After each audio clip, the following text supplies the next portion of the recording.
नमस्कार दोस्तों, स्वागत है आप सभी लोग का आपके अपने YouTube channel live study Allahabad पर। तो जैसा कि आपको पता है, प्रत्येक दिन शाम को 7 बजे से हम लोग इकोनॉमिक्स के प्रैक्टिस सेशन को करते हैं और साथ ही साथ हमारी इकोनॉमिक्स की जो दूसरी क्लास होती है वो आपको लाइव स्टडी इलाहाबाद के मोबाइल एप्लीकेशन पे देखने को मिलता है, जहाँ पे आपको इकोनॉमिक्स के अलग अलग बैच देखने को मिलेंगे और अलग अलग बैचेज में आपको आपके सिलेबस के अकॉर्डिंग एक रणनीति के तहत इकोनॉमिक्स के कंप्लीट कंटेंट प्रोवाइड किए जा रहे हैं, ताकि कम समय में बेहतर ढंग से आप इकोनॉमिक्स को सीख पाए, समझ पाए और सफलता को सुनिश्चित कर पाए। जैसे कि आपको आपके सिलेबस के अनुसार कंप्लीट इकोनॉमिक्स की थियरी पढ़ाई जा रही है। थियरी पढ़ना बहुत जरूरी है, क्योंकि जब तक आपकी थियरी कंप्लीट नहीं होती है तब तक बहुत प्रकार के कंफ्यूजन में आप फंसे रहते हैं।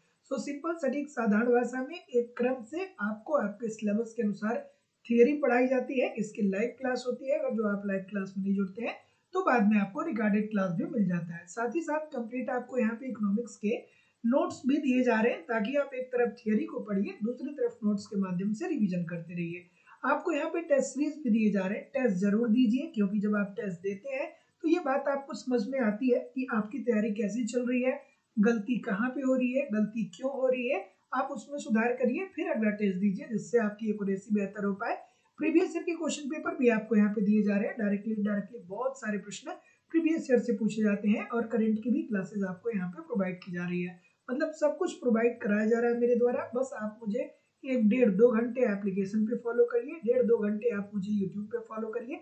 मैं निश्चित तौर पे कर सकता हूँ कि बहुत ही कम समय में आप इकोनॉमिक्स को सीख सकते हैं, समझ सकते हैं और सफलता को सुनिश्चित कर सकते हैं। तो जो लोग भी कोर्स ज्वाइन करना चाहते हैं, लाइफ टाइम की वैलिडिटी के साथ, एडमिशन फीस केवल और केवल 2000 रुपए है। तो जो लोग भी कोर्स ज्वाइन करना चाहते हैं, डिस्क्रिप्शन बॉक्स में जाइए, लाइव स्टडी इलाहाबाद के मोबाइल एप्लीकेशन का लिंक मिल जाएगा। एप्लीकेशन को डाउनलोड कर लीजिएगा और वहां से डायरेक्ट आप कोर्स को परचेज कर सकते हैं। या किसी भी प्रकार की इंक्वायरी के लिए आप मुझे इस नंबर पे कॉल कर सकते हैं या व्हाट्सएप मैसेज भी कर सकते हैं। आपको इकोनॉमिक्स के सभी बैच मिल जाएंगे, जैसे उत्तर प्रदेश में टीजीटी, उत्तर प्रदेश में PGT, GIC lecturer, LT grade. आपको बिहार में टीआरई 4.0 5.0 के लिए बैच मिल जाएगा। बिहार में सेट के लिए बैच मिल जाएगा। मध्य प्रदेश में वर्ग 1, मध्य प्रदेश में वर्ग 2, मध्य प्रदेश में वर्ग 3, मध्य प्रदेश में सेट के लिए अलग अलग बैच मिल जाएंगे। उत्तराखंड में लेक्चरर के लिए, उत्तराखंड में एलटी ग्रेड के लिए, यूजीसी नेट के लिए, छत्तीसगढ़ में सेट के लिए, Jharkhand TGT, Jharkhand PGT, D अलग अलग राज्यों में असिस्टेंट प्रोफेसर, एमबीएस, केबीएस और अन्य परीक्षाओं के भी बैच मिल जाएंगे। जो लोग भी एडमिशन लेना चाहते हैं, यथाशीघ्र आप एडमिशन लेकर के हमारे साथ एप्लीकेशन पे और यूट्यूब पे दोनों जगह मुझे ठीक तरीके से फॉलो करिए। Good evening everybody. अब हम लोग मूव करते हैं अपने सेशन की तरफ और आज के सेशन का पहला प्रश्न आप लोगों के सामने ये रहा कि इनमें से कौन ब्रिक्स का सदस्य नहीं है। चलिए बताइए, इसमें से कौन सा ब्रिक्स का सदस्य नहीं है। क्या उत्तर आ रहा है?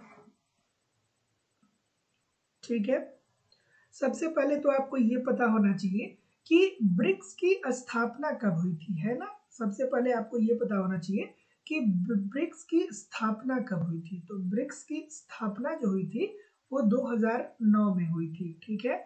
और ब्रिक्स है क्या? तो ब्रिक्स उभरती अर्थव्यवस्थाओं का एक संघ है। ब्रिक्स क्या है? उभरती अर्थव्यवस्थाओं का एक संघ है और ब्रिक्स में पांच देश शामिल हैं, ठीक है। ब्रिक्स में 5 देश शामिल हैं। वो कौन कौन से हैं? तो बी से आपका हो गया ब्राजील, ठीक है। बी से आपका ब्राजील, ठीक है। आर से रूस, आई से इंडिया अर्थात भारत, सी से चाइना अर्थात चीन और एस से आपका हो गया दक्षिण अफ्रीका।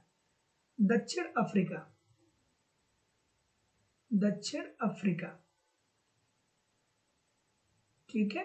सो क्या उत्तर आ रहा है? तो जितने लोग भी ऑप्शन नंबर यहाँ पे सी बोलेंगे, सभी लोग का उत्तर ठीक है। ब्रिक्स का जो सदस्य देश है वो बांग्लादेश नहीं है। तो ध्यान रखिएगा कि ब्रिक्स की स्थापना कब होती है। तो ब्रिक्स की स्थापना 2009 में होती है और ब्रिक्स क्या है? तो उभरती अर्थव्यवस्थाओं का एक संघ है और इसमें जितनी भी उभरती अर्थव्यवस्थाएं हैं उसका ये एक संघ है। और ब्रिक्स में 5 देश हैं। कौन कौन से? ब्राजील, बी से ब्राजील, आर से रूस, आई से इंडिया, सी से चीन, एस से दक्षिण अफ्रीका। So option number C. अगला कि सार्वजनिक और निजी क्षेत्र किस आधार पर विभाजित किए जाते हैं। सार्वजनिक और निजी क्षेत्र किस आधार पर विभाजित किए जाते हैं, बेसिकली आपको बताना है। चलिए बताइए।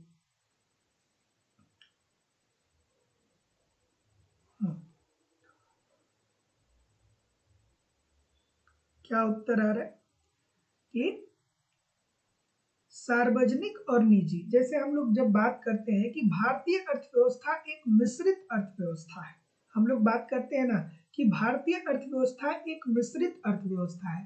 तो मिश्रित अर्थव्यवस्था का मतलब क्या होता है? मिश्रित अर्थव्यवस्था का मतलब ये होता है कि ऐसी ऐसी अर्थव्यवस्था, मिश्रित अर्थव्यवस्था का मतलब ऐसी अर्थव्यवस्था जहाँ पे सार्वजनिक क्षेत्र और निजी क्षेत्र दोनों मिलकर के कार्य करते हैं।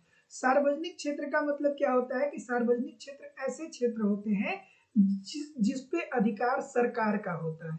जैसे सड़क है तो सड़क सरकार बना रही है, जैसे अस्पताल है तो अस्पताल सरकार बना रही है, जैसे डाक है तो डाक पे किसका आधिपत्य है? सरकार का है। बिजली पे किसका आधिपत्य है? तो सरकार का है।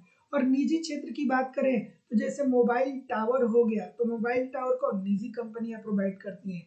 सेल फोन कौन प्रोवाइड करता है? निजी कंपनियां प्रोवाइड करती हैं। तो जितने लोग भी बोल रहे हैं कि उद्यमों के स्वामित्व के आधार पे, सभी लोग का उत्तर ठीक हो जाएगा। तो सार्वजनिक और निजी क्षेत्र को किस आधार पे विभाजित किया जाता है? तो उद्यमों के स्वामित्व के आधार पे। तो सार्वजनिक क्षेत्र ऐसे क्षेत्र होते हैं जिसपे सरकार का अधिकार होता है, और निजी क्षेत्र ऐसे क्षेत्र होते हैं जिसपे निजी पूंजीपतियों या निजी व्यक्तियों का अधिकार होता है। So option number C. अगला प्रश्न है कि वस्तुओं के आयात एवं निर्यात पर लगाए जाने वाला कर किस नाम से जाना जाता है? आपको पता होगा कि जब बस एक देश से दूसरे देश में जब वस्तुएं जाती हैं तो उस पे आयातित निर्यातित कर लगाया जाता है। तो उसे किस नाम से हम जानते हैं, बेसिकली यहाँ पे पूछा जा रहा है आपसे। हाँ, ऑप्शन नंबर, बहुत सारी विविधता आ रही है भाई, तो जितने लोग भी ए बोलेंगे, जैसे अब देखिए बहुत सारे लोगों का, लोग यहाँ भी कंफ्यूज होते हैं, आयात और निर्यात क्या होता है। तो आयात का मतलब ये होता है कि कोई वस्तु दूसरे देश में उत्पादित हो रही है। जैसे मान लीजिए कोई वस्तु अमेरिका में उत्पादित हो रही है और वो भारतीय अर्थव्यवस्था में आके बिक रही है, तो हम क्या कर रहे हैं कि आयात कर रहे हैं। जैसे हम लोग कपड़े का आयात करते हैं, जैसे हम लोग पेट्रोलियम का आयात करते हैं। और निर्यात का मतलब क्या होता है? निर्यात का मतलब ये होता है कि ऐसी वस्तुएं जो आपकी अर्थव्यवस्था में बन रही हैं, लेकिन ये वस्तु विश्व के किसी अन्य देशों में जाकर के बिक रही है, इसे निर्यात कहते हैं। तो आयात और निर्यात पे लगाए जाने वाले कर को हम लोग किस नाम से जानते हैं? सीमा शुल्क के नाम से जानते हैं। Option number A, this is the right answer हो जाएगा। तो जब एक सीमा से दूसरे सीमा में वस्तुएं जाती हैं, अर्थात जब आयात निर्यात होता है, तो उस देश की सरकार उन वस्तुओं के ऊपर जो कर लगाती है उसे ही हम लोग क्या बोलते हैं? सीमा शुल्क बोलते हैं। Option number A, this is the right answer हो जाएगा। अगला प्रश्न है कि व्यापार के खुलने से क्या होता है? ठीक है, अगर जो व्यापार ओपन होता है तो उससे अर्थव्यवस्था में कौन कौन सी बातें देखने को मिलती हैं, बेसिकली आपको बताना है। और वीडियो को सभी लोग लाइक और शेयर कर दिया करिए, और जो लोग भी चैनल पे नए हैं चैनल को सब्सक्राइब करके बेल आइकन को जरूर क्लिक कर दिया करिए, क्योंकि क्लास आपकी है, लाइक शेयर आप नहीं करेंगे तो कौन करेगा। हाँ, बताइए कि व्यापार के खुलने से क्या होता है? जब व्यापार ओपन हो जाता है तो उससे कौन कौन सी चीजें देखी जाती है। जैसे मान लीजिए कि 1991 के पहले की भारतीय अर्थव्यवस्था को देखेंगे तो भारतीय अर्थव्यवस्था विश्व की अर्थव्यवस्थाओं के साथ कनेक्टेड नहीं थी, है ना। बहुत आसानी से हम आयात निर्यात नहीं करते थे। लेकिन 1991 में जब मनमोहन सिंह जी आते हैं और उदारीकरण लेकर के आते हैं, एलपीजी मॉडल लेकर के आते हैं, तो हमने अपने व्यापार को ओपन कर दिया, खोल दिया। इसका क्या मतलब कि भैया विश्व के दूसरे देश हमारे देश में आकर के अपनी वस्तुओं को बेचें, और हम अपने देश में निर्मित वस्तुओं को विश्व के दूसरे देशों में ले जाकर के बेचेंगे। तो ये क्या हो गया? व्यापार खुल गया, अर्थात बाजार का आकार बहुत बड़ा हो गया। और अब जब बाजार का आकार बहुत बड़ा हो जाएगा तो इससे क्या होगा कि वस्तुओं का एक बाजार से दूसरे बाजार में आवागमन नहीं होगा। नहीं भैया होगा, ये बात तो गलत हो जाएगी। बाजार में वस्तुओं के विकल्प बढ़ जाते हैं, बिल्कुल बात सही है भैया।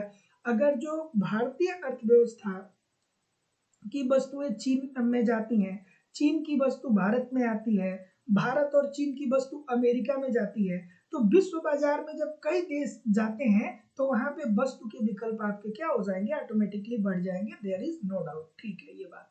आगे बढ़ते हैं कि दो बाजारों में एक ही वस्तु का मूल्य असमान होने लगता है। नहीं भैया, पूर्ण प्रतियोगिता की स्थिति आ जाती है, क्योंकि बहुत सारे विक्रेता हो जाते हैं और बहुत सारे क्रेता होते हैं, तो अब मांग और पूर्ति की शक्तियों के आधार पर बाजार में वस्तु की कीमतों का निर्धारण होता है। तो असमान नहीं होता है, समान होता है। फिर आगे देखते हैं कि दो देशों के उत्पादक एक दूसरे से हजारों मील दूर होकर भी एक दूसरे से प्रतिस्पर्धा करते हैं। बात बिल्कुल ठीक है। अब जैसे कोलगेट की कंपनी है, तो भारत में पतंजलि से कंपटीट कर रही है कि नहीं कर रही है? कर रही है ना। जैसे मान लीजिए कोको कोला है, स्प्राइट है, पेप्सी है, तो भारत की भी तो कोल्ड ड्रिंक वाली अब कंपनी आ गई है, कैंपा आ गई है। तो प्रतिस्पर्धा तो चल रही है ना कि किसके प्रोडक्ट बेहतर हैं, किसके प्रोडक्ट उपभोक्ता पसंद कर रहे हैं।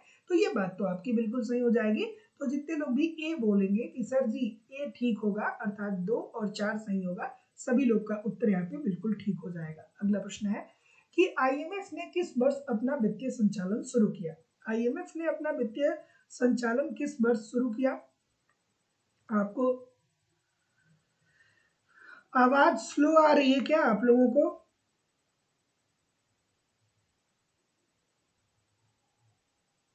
आवाज स्लो आ रही है क्या? कमेंट करके बताइए।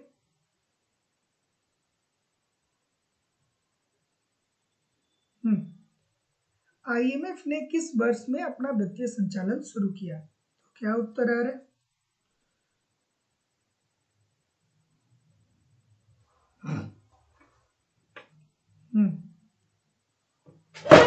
क्या बोल रहे?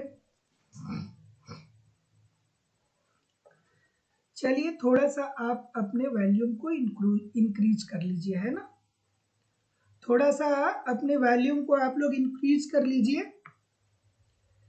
क्या उत्तर आ रहा है कि आईएमएफ ने किस वर्ष अपना वित्तीय संचालन शुरू किया? तो अब देखिए बहुत सारे लोग इस प्रश्न में क्या होंगे, कंफ्यूज हो जाएंगे। तो यहाँ पे 2-3 बातें आपको ध्यान रखनी होगी कि ब्रेटन वुड्स समझौता कब हुआ था? 1944 में हुआ था। और ब्रेटन वुड्स समझौता के परिणाम स्वरूप दो संस्थाएं आई थी। पहली आईएमएफ। आईएमएफ की स्थापना कब होती है? आईएमएफ मतलब अंतरराष्ट्रीय मुद्रा कोष। आईएमएफ की स्थापना होती है 1945 में। 1945 में आईएमएफ की स्थापना होती है, लेकिन ठीक 2 वर्ष बाद आईएमएफ कार्य करना शुरू करता है, अर्थात आईएमएफ 1947 से अपना कार्य शुरू करता है। और आईएमएफ क्या करता है कि अपने सदस्य देशों को भुगतान असंतुलन से निपटने के लिए साख प्रोवाइड करता है। उसी के साथ विश्व बैंक की भी स्थापना हुई थी। विश्व बैंक तो विश्व बैंक की और आईएमएफ की स्थापना दोनों की 1945 में हुई थी। और लेकिन जो विश्व बैंक कार्य शुरू कर दिया वो 1946 में ही शुरू कर दिया। इसीलिए आईएमएफ को और विश्व बैंक को जुड़वा बहने कहा जाता है या जुड़वा संस्था कहा जाता है। जुड़वा संस्था या जुड़वा बहने कहा जाता है। तो जितने लोग भी ऑप्शन नंबर यहाँ पे सी बोलेंगे, सभी लोग का उत्तर यहाँ पे बिल्कुल ठीक हो जाएगा। 1947 में option number C, this is the right answer हो जाएगा। अगला, इंटरनेशनल फाइनेंस कॉर्पोरेशन किस साल स्थापित हुआ?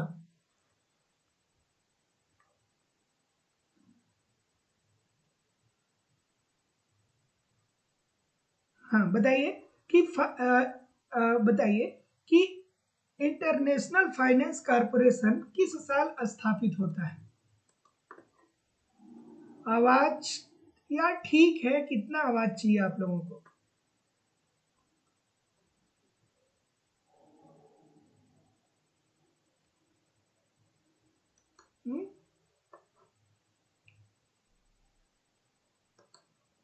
बताइए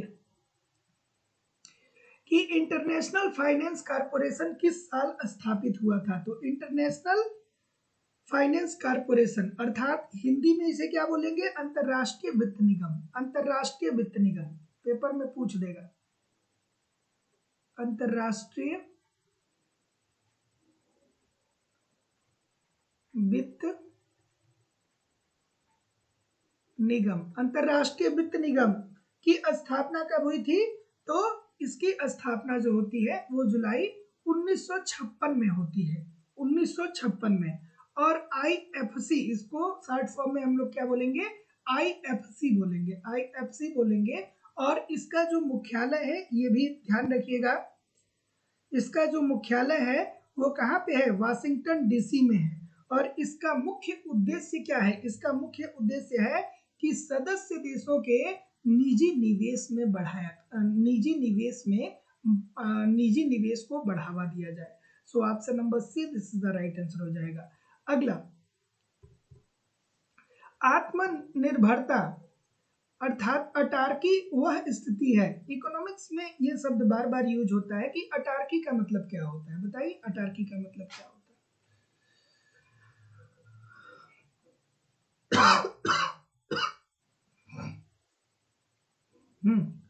अटार्की का मतलब क्या होता है,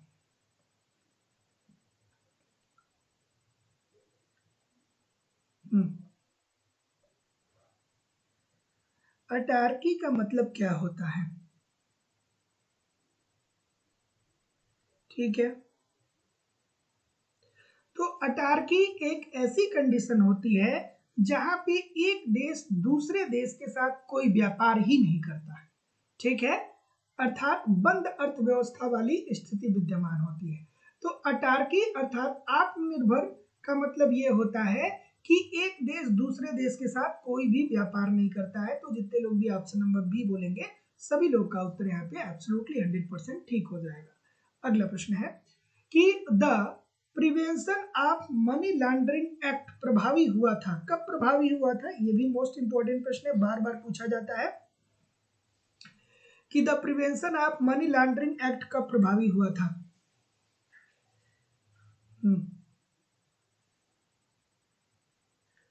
तो the prevention of money laundering act ये कब प्रभावी हुआ था, आपसे ये पूछा जा रहा है, ठीक है। तो दो तीन बातें यहाँ पे आपको ध्यान रखनी है कि the prevention of money laundering act ये कब संसद में अधिनियमित हुआ था, तो ये 2002 में अधिनियमित हुआ था। और लागू कब हुआ था, ये जो लागू हुआ, ये एक्ट कब आया था, ये एक्ट आया था 2002 में, लेकिन लागू कब हुआ था, तो लागू हुआ था 2005 में। और इस एक्ट को बनाने के पीछे सरकार का उद्देश्य क्या था, तो सरकार का उद्देश्य ये था कि मनी लॉन्ड्रिंग को रोकना। इसका उद्देश्य क्या था, मनी लॉन्ड्रिंग को रोकना, अर्थात गलत तरीके से जो लोग मनी कमाते हैं उन चीजों पर रोकथाम लगाना। सो ऑप्शन नंबर, जितने लोग भी यहाँ पे ई बोलेंगे कि उपरोक्त में से कोई नहीं, सभी लोगों का उत्तर यहाँ पे बिल्कुल ठीक हो जाएगा। तो ध्यान रखिएगा कि the prevention of money laundering act ये कब आया था, तो संसद द्वारा इसे ये कब आया था, तो ये आया था 2002 में। लेकिन भारत में ये लागू कब हुआ था, तो लागू हुआ था 2005 में। लागू कब हुआ था, 2005 में लागू हुआ था, ठीक है, 2005 में लागू हुआ था। और इसका उद्देश्य क्या था, मनी लॉन्ड्रिंग को रोकना। सो ऑप्शन नंबर ई। अगला कि सन 1969 के एमआरटीपी एक्ट को प्रतिस्थापित करने वाला कंपटीशन प्रतिस्पर्धा कानून इस वर्ष लागू हुआ, कब लागू हुआ भाई,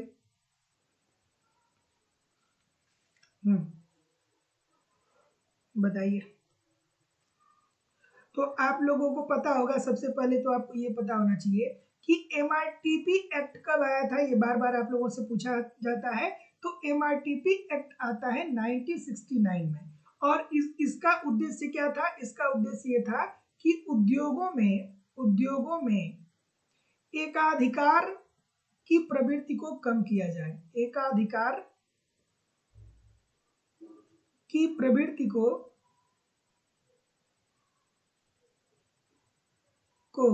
कम किया जाए या समाप्त किया जाए, ठीक है। ताकि बहुत सारे निवेशक बाजार में आ पाए। तो एमआरटीपी एक्ट कब आया था? तो एमआरटीपी एक्ट आया था 1969 में, और एमआरटीपी एक्ट आने के पीछे मुख्य उद्देश्य ये था कि उद्योगों में एकाधिकार की प्रवृत्ति को रोका जाए, अर्थात किसी एक उद्योग को केवल बढ़ावा ना मिले, बहुत सारे उद्योग और आगे बढ़े ताकि देश में उत्पादकता का स्तर बढ़े। तो क्या उत्तर आ रहा है? तो जितने लोग भी यहाँ पे डी बोल रहे हैं सभी लोगों का उत्तर यहाँ पे बिल्कुल ठीक हो जाएगा, 2002 में। ठीक है, और ये कंपटीशन प्रतिस्पर्धा कानून में कब लागू हुआ? 2002 में। और किस समिति से संबंधित है ये? तो राघवन समिति से संबंधित है। ये भी आपसे प्रश्न में पूछा जाता है, राघवन समिति से इसका संबंध है। Option number D. अगला है कि पूंजीवादी अर्थव्यवस्था इस आयोजन की तकनीकी को अपनाती है। पूंजीवादी अर्थव्यवस्था किस प्रकार की तकनीकी को अपनाती है? बेसिकली आपको ये बताना है, बताइए। पूंजीवादी अर्थव्यवस्था,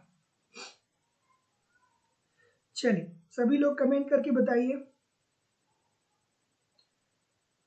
पूंजीवादी अर्थव्यवस्था, अब आपको पता होना चाहिए कि पूंजीवादी अर्थव्यवस्था क्या होती है। जैसे अमेरिका की अर्थव्यवस्था है, अमेरिका की अर्थव्यवस्था है सॉरी अमेरिका की अर्थव्यवस्था है, इंग्लैंड की अर्थव्यवस्था है, ये पूंजीवादी अर्थव्यवस्था है। और पूंजीवादी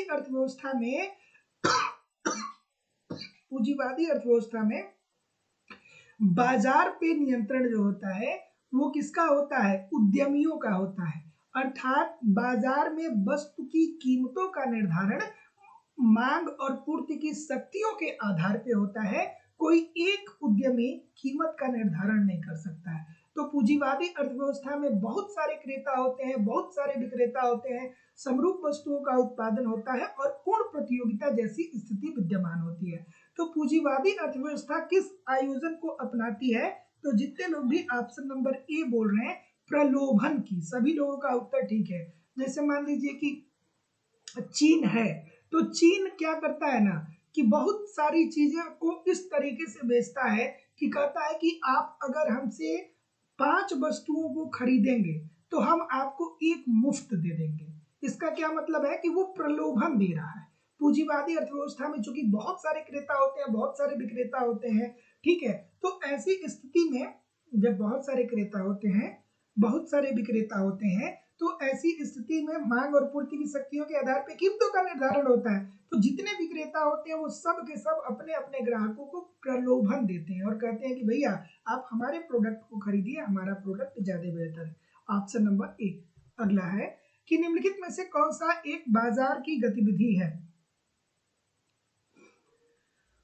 बाजार की गतिविधि कौन सी है, बताइए। निम्नलिखित में से कौन एक बाजार की गतिविधि है? चलिए, बाजार की कौन सी एक गतिविधि है आपको बताना है। बाजार की गतिविधि, तो देखिए अब इजी सी बात है कि अगर जहां भी बाजार की बात आ रही है वहां पे किसकी बात आएगी? मुद्रा की बात आएगी। ठीक है, जब बाजार की बात होगी तो वहां पे आर्थिक गतिविधि की बात आएगी। जैसे मैं आप लोगों को बताता हूँ कि अर्थशास्त्र मानव की आर्थिक गतिविधियों का अध्ययन है, और बाजार में आर्थिक गतिविधि का ही तो अध्ययन होता है। तो आर्थिक गतिविधि ऐसी गतिविधि होती है जिसमें मुद्रा शामिल होता है। तो कौन सा ऐसा ऑप्शन है जिसमें मुद्रा शामिल है? तो स्कूल में पढ़ाने वाला शिक्षक, तो जैसे मान लीजिए आपको नौकरी मिल जाएगी तो आप फ्री ऑफ कास्ट बच्चों को थोड़ी पढ़ाएंगे, आपको सरकार सैलरी देगी ना। तो अगर तो आपको सैलरी मिल रही है तो इसका मतलब कि आपको मुद्रा मिल रहा है, आपको पैसा मिल रहा है। आप तो ये क्या हो जाएगी? ये आपकी आर्थिक गतिविधि हो जाएगी, और जब आर्थिक गतिविधि हो जाएगी तो इसका संबंध बाजार से हो जाएगा। Option number B this is the right answer हो जाएगा। अगला प्रश्न, उपभोक्ता विश्व उपभोक्ता दिवस कब मनाया जाता है? बार बार अलग अलग परीक्षाओं में ये प्रश्न पूछा गया है। महेंद्र सिंह जी, पुष्पा देवी जी, शिवानी श्रीवास्तव जी, राजकुमार प्रजापति जी, ठीक है, घनश्याम अनुरागी जी, संजय कुमार जी, वृष्टि जी, रिंकू जी, सभी लोग वीडियो को लाइक शेयर करते रहा करिए। इतने सारे लोग क्लास देख रहे हैं फिर भी लाइक और शेयर की संख्या बहुत कम है। सभी लोग एक बार वीडियो को लाइक कर दीजिए, शेयर कर दीजिए। सबका नाम पढ़ना पॉसिबल नहीं होता है, लेकिन सभी लोग एक बार वीडियो को लाइक शेयर कर दीजिए। क्या उत्तर आ रहा है? तो जितने लोग भी ऑप्शन नंबर क्या बोल रहे हैं, बी बोल रहे हैं ना। तो विश्व उपभोक्ता दिवस कब मनाया जाता है? तो विश्व उपभोक्ता दिवस 15 मार्च को मनाया जाता है। Option number B this is the right answer हो जाएगा। अगला प्रश्न है कि निम्नलिखित में से कौन सा विकासशील देशों में औद्योगिकरण में बाधा डालने का एक आर्थिक कारक है? उद्योगों में किस तरीके से बाधा पड़ सकता है, बेसिकली आपको ये बताना है।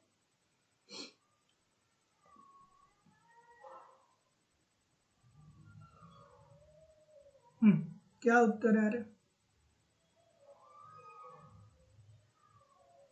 तो देखिए, उद्योगों औद्योगिकीकरण में बाधा डालने की बात हो रही है। तो जब औद्योगिकीकरण में बाधा की बात हो रही है, तो इसका मतलब ऐसे कौन कौन से कारक हैं जिसके कारण आपके उद्योग में उत्पादन का स्तर कम हो सकता है? तो आप बताइए कि उत्पादन का स्तर किस किस तरीके से कम हो सकता है। तो देखिए, पूंजी की कमी, बिल्कुल ठीक है। अगर जो पूंजी आपके पास कम होगा तो आप निवेश कम करेंगे, पूंजी कम होगा तो आप निवेश कम करेंगे, और जब निवेश कम करेंगे तो जाहिर सी बात है कि आपका जो उत्पादन का स्तर होगा वो कम हो जाएगा। देयर इज नो डाउट, ये तो बात आपकी सही हो गई।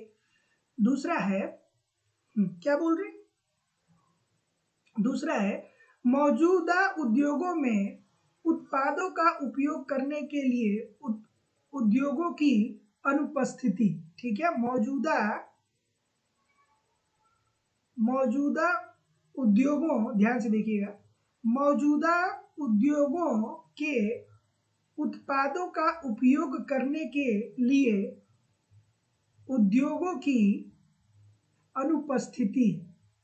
हाँ, तो अनुपस्थिति अगर जो रहेगा तो ऐसी स्थिति में इससे भी तो क्या होगा, निवेश में कमी आएगी ना, तो ये भी उद्योग में बाधा डालेगा।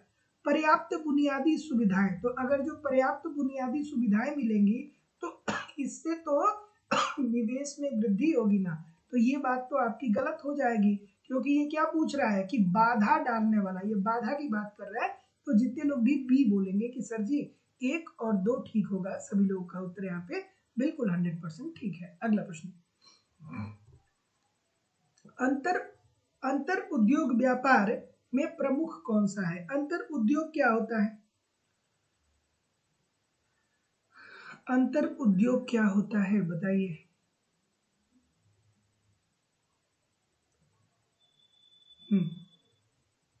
अंतर उद्योग क्या होता है? अंतर उद्योग का मतलब क्या होता है?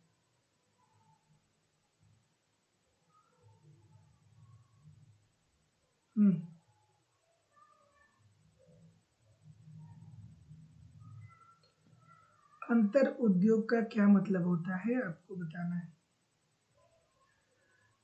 तो अब देखिए, अच्छा सा ये प्रश्न है, बार बार पूछा जाता है।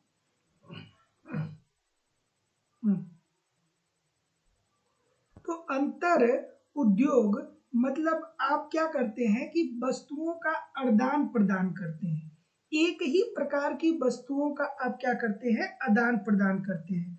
तो अगर कोई एक उद्योग दूसरे उद्योग से एक ही प्रकार की वस्तुओं का आदान प्रदान करता है तो उसे ही अंतर उद्योग व्यापार कहा जाता है, और उसे नॉर्थ नॉर्थ ट्रेड अर्थात उत्तर उत्तर व्यापार कहा जाता है। ठीक है, तो जितने लोग भी ऑप्शन नंबर डी बोलेंगे सभी लोगों का उत्तर यहाँ पे बिल्कुल सही हो जाएगा। तो ध्यान में रखिएगा कि अंतर उद्योग व्यापार क्या होता है, या इसे हम इसे हम क्या बोलते हैं, तो इसे उत्तर उत्तर व्यापार या नॉर्थ नॉर्थ ट्रेड बोलते हैं।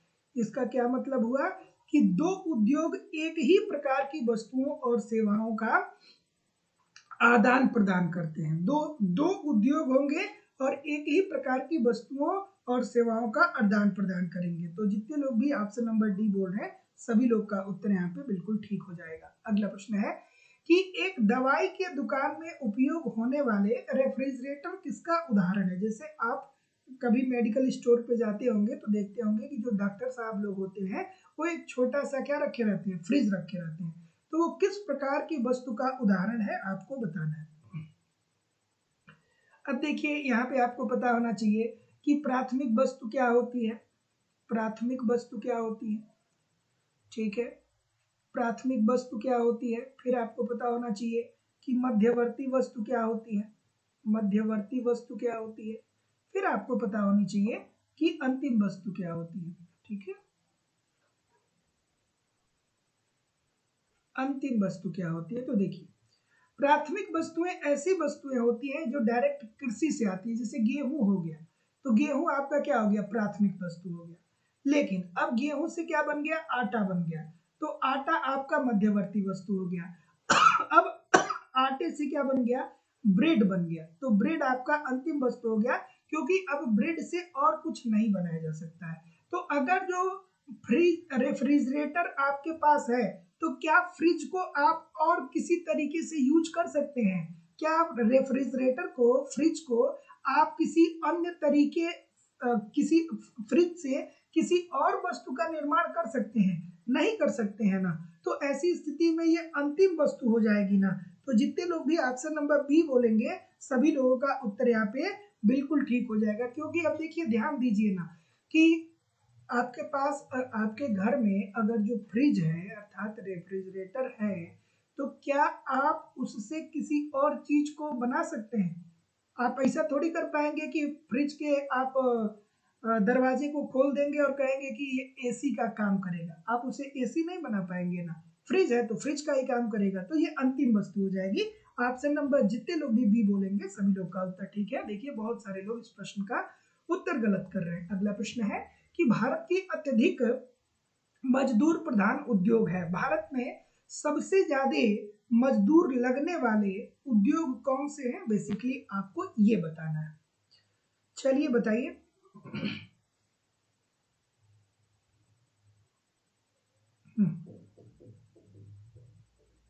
कि भारत की अत्यधिक मजदूर प्रधान उद्योग कौन है।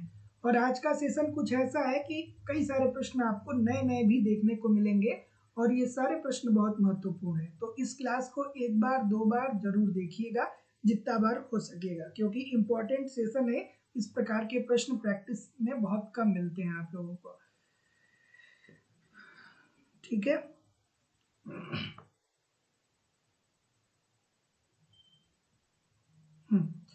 तो भारत के कुल श्रम का लगभग 20% श्रम जो है ना, वो कहाँ पे लगा हुआ है? कपास उद्योग में लगा हुआ है, ठीक है। तो भारत के पास जो कुल उद्योग है, सॉरी, भारत के पास जो कुल श्रम है, उसका लगभग लगभग 20% जो श्रमिक हैं वो कपास उद्योग में लगे हुए हैं। तो जितने लोग भी डी बोल रहे हैं, सभी लोगों का उत्तर यहाँ पे बिल्कुल ठीक हो जाएगा। अगला प्रश्न आपके सामने ये रहा कि डॉक्टर आर के हजारी समिति निम्नलिखित में से किस खंड से संबंधित है? आर के हजारी समिति किस खंड से संबंधित है, आपको ये बताना है। चलिए, क्या उत्तर आ रहा है? डॉक्टर आर के हजारी समिति निम्नलिखित में से किस खंड से संबंधित है? आर के हजारी समिति की अगर जो बात करते हैं, हाँ,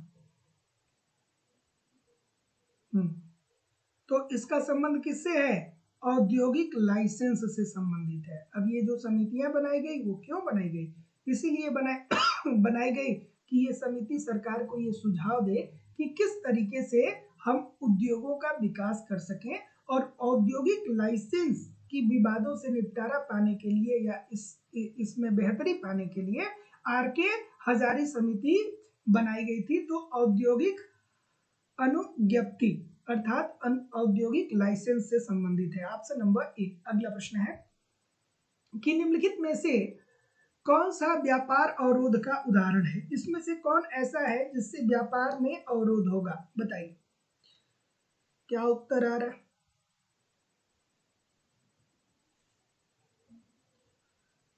क्या उत्तर आ रहा है? ऑप्शन नंबर क्या बोल रहे हैं?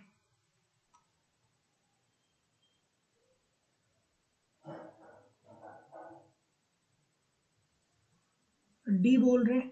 तो जितने लोग भी डी बोलेंगे, सभी लोग का उत्तर ठीक है। जैसे मान लीजिए कि चीन से कोई वस्तु हमारे देश में आ रही है, चीन से कोई वस्तु हमारे देश में आ रही है, अर्थात चीन हमें वस्तु का निर्यात कर रहा है, चीन हमें वस्तु का निर्यात कर रहा है और हम क्या कर रहे हैं, उस वस्तु का आयात कर रहे हैं, हम उस वस्तु का आयात कर रहे हैं। तो ऐसी स्थिति में चीन की वस्तु जब भारतीय सीमा के अंदर आएगी तो भारत सरकार उस पर क्या करेगी, कर लगाएगी। जब कर लगाएगी तो ये चीन की जो वस्तु होगी इसकी कीमतों में वृद्धि हो जाएगी, और जब कीमत में वृद्धि हो जाएगी तो चीन तो इस वस्तुओं पे चीन को कम लाभ मिलेगा, और जब कम लाभ मिलेगा तो जाहिर सी बात है कि वो आयात को कम कर देंगे। तो आयात को कम कर देंगे तो आयात पे कर लगाना ये व्यापार में अवरोध का उदाहरण होता है। Option number D. जैसे अभी आपने देखा ना, ट्रंप ने बोला कि हम 50% टैरिफ बढ़ा दे रहे हैं, हम 100% टैरिफ बढ़ा दे रहे हैं। सो इसका मतलब क्या होगा कि अब आप व्यापार कम कर पाएंगे, क्योंकि अब आपको क्या करना पड़ेगा, टैक्स ज्यादा देने पड़ेंगे। सो ऑप्शन नंबर डी।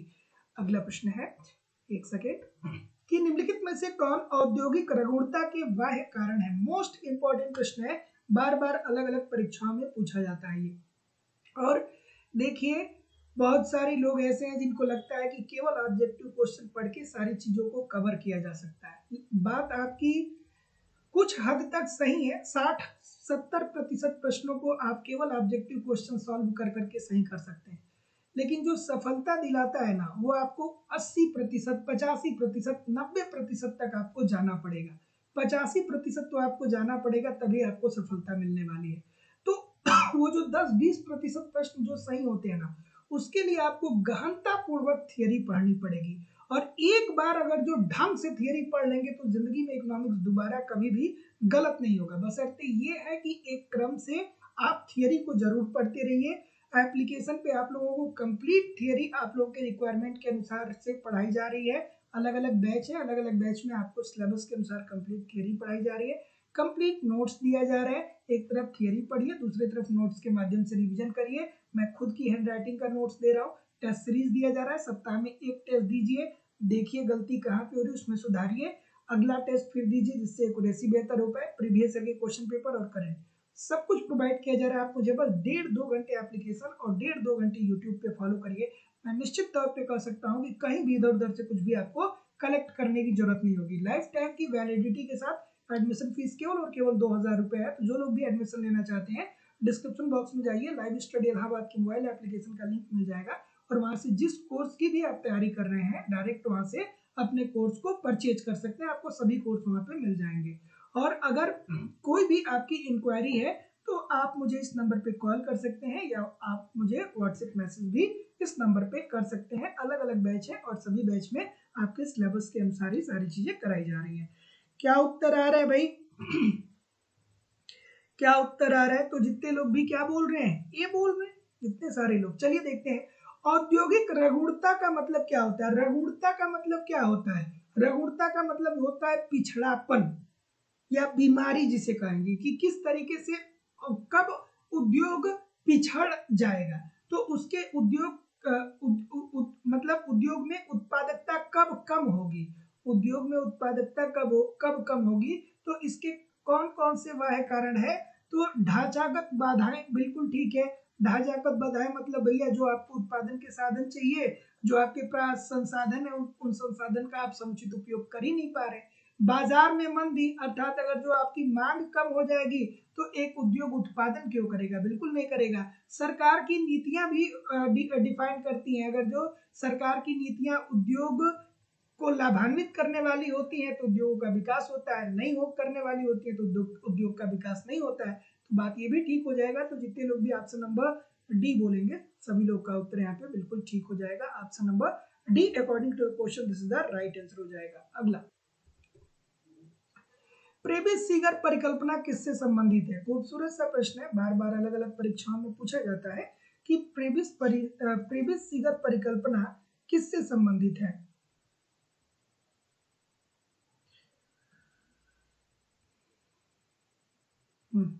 क्या उत्तर आ रहा है?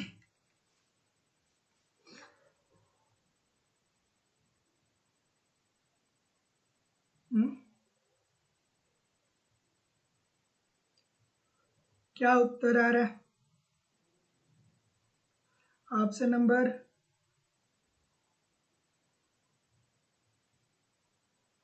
प्रेबिस-सीगर परिकल्पना किससे संबंधित है? बच्चों वाला प्रश्न है।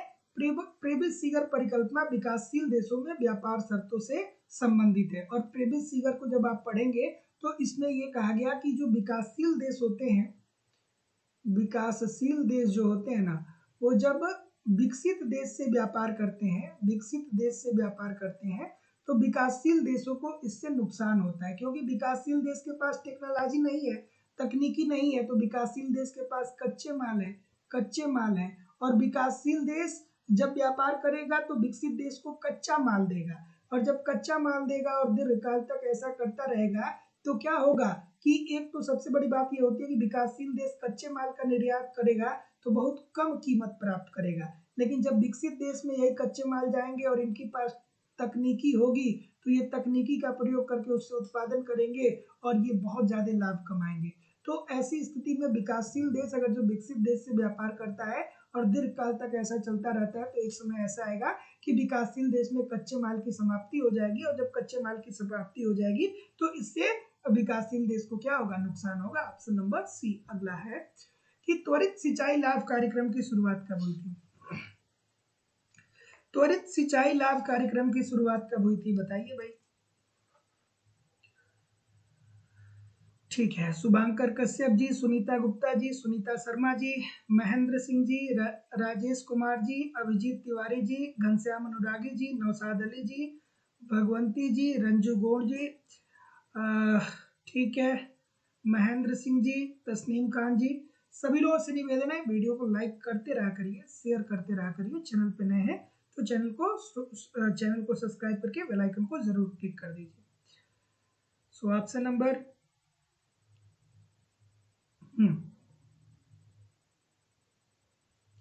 तो त्वरित सिंचाई लाभ कार्यक्रम की जो शुरुआत होती है वो होती है 1996 में, और इस योजना को चलाने के पीछे सरकार का उद्देश्य क्या था? तो सरकार का उद्देश्य ये था कि सिंचाई परियोजना में तेजी लाई जाए, सिंचाई परियोजना में तेजी लाई जाए, तेजी लाना। ठीक है ना? सो ऑप्शन नंबर, जितने लोग भी ए बोल रहे हैं सभी लोग का उत्तर ठीक है। तो ध्यान रखिएगा कि त्वरित सिंचाई लाभ कार्यक्रम की शुरुआत 1996-1997 वाले वित्तीय वर्ष में हुआ था, और इस योजना को चलाने के पीछे सरकार का उद्देश्य ये था कि जो हमारी सिंचाई परियोजनाएं चली आ रही हैं इसमें और तेजी लाई जाए और किसानों को और ज्यादा सिंचाई की सुविधा उपलब्ध कराई जाए। So option number A. अगला, किसान क्रेडिट कार्ड पद्धति किस वर्ष प्रारंभ हुआ? मोस्ट इंपोर्टेंट प्रश्न है। ये जितने भी नाम बदल करके आते हैं ना, इनका नाम मैं नहीं लूंगा। ये नाम बदल के पढ़ने वाले मेरे पुराने छात्रों, मैं आपका नाम नहीं लूंगा। अपने जेन्युइन नाम से आइए, मुझे तो पता है कि कौन किसका नाम क्या है, हाँ? चलिए, किसान क्रेडिट कार्ड पद्धति किस वर्ष प्रारंभ हुआ भाई? केसीसी है ना? केसीसी की शुरुआत कब होती है? कौन सी समिति संबंधित है केसीसी से, अर्थात किसान क्रेडिट कार्ड से? एक बार कमेंट करके बताइएगा, समिति का नाम पूछा जाता है। आरबी गुप्ता समिति, गुप्ता समिति। किसान क्रेडिट कार्ड के लिए कौन सी समिति का निर्माण किया गया था? तो किसान क्रेडिट कार्ड के लिए आरबी गुप्ता समिति का निर्माण किया गया था। ठीक है ना? और इसकी शुरुआत जो होती है वो 1988 में होती है। इसकी शुरुआत क्या होती है?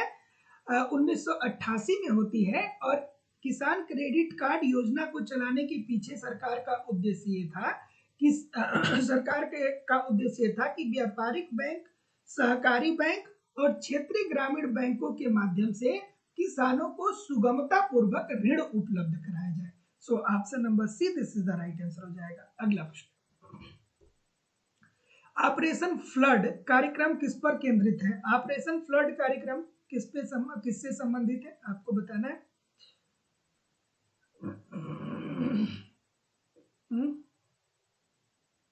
Sorry sorry sorry sorry 88, sorry sorry 98, sorry, इस बात को थोड़ा करेक्ट कर लीजिएगा, 88 नहीं है, 98, 1998, 1998, सॉरी। ठीक है, देखिए कभी कभी क्या होता है ना, आप लोग इतना बात करते हो कि कभी कभी कंसंट्रेशन थोड़ा सा कोलैप्स हो जाता है, और किसी का भी कंसंट्रेशन कोलैप्स हो सकता है, हम भी इंसान ही हैं, और यही चीजें आप लोगों के साथ भी होती है परीक्षा हाल में कभी कभी, है ना। तो इस चीज को सुधारना है, ऑप्शन नंबर बी होगा, सॉरी फॉर दैट। हाँ, अगला, ऑपरेशन फ्लड कार्यक्रम किस पे केंद्रित है? ऑपरेशन फ्लड कार्यक्रम किस पे केंद्रित है? कभी कभी जब इस तरीके की गलतियां होती है ना, अभी मैं कल कल भी आप लोगों को बताया था ये प्रश्न, कल के सेशन में भी आया था, ठीक है, कल 98 ही बताया था, लेकिन कभी कभी ऐसा लगता है कि हम 98 ही पढ़ रहे हैं, लेकिन वास्तविक रूप से हम 88 पढ़ते हैं। चलिए, क्या उत्तर आ रहा है बताइए कि ऑपरेशन फ्लड कार्यक्रम किस पे केंद्रित है? ऑपरेशन फ्लड कार्यक्रम की शुरुआत कब होती है? तो ऑपरेशन फ्लड कार्यक्रम की शुरुआत होती है 1970 में। ऑपरेशन फ्लड कार्यक्रम की जो शुरुआत होती है वो कब होती है? ये होती है 1970 में, और ये किससे संबंधित है? ये डेयरी उद्योग से संबंधित है, डेयरी उद्योग से संबंधित है, अर्थात दुग्ध उत्पादन में वृद्धि करने से संबंधित है। तो जितने लोग भी ऑप्शन नंबर बी बोल रहे हैं, सभी लोग का उत्तर ठीक हो जाएगा कि ऑपरेशन फ्लड कार्यक्रम किस पर केंद्रित है? तो ये है दुग्ध उत्पादन में वृद्धि करने से, अर्थात डेयरी उद्योग के विकास के लिए ऑपरेशन फ्लड चलाया गया था। कब चलाया गया था? 1970 में चलाया गया था। अगला है, गुलाबी क्रांति का संबंध किससे है? गुलाबी क्रांति का संबंध किससे है बताइए?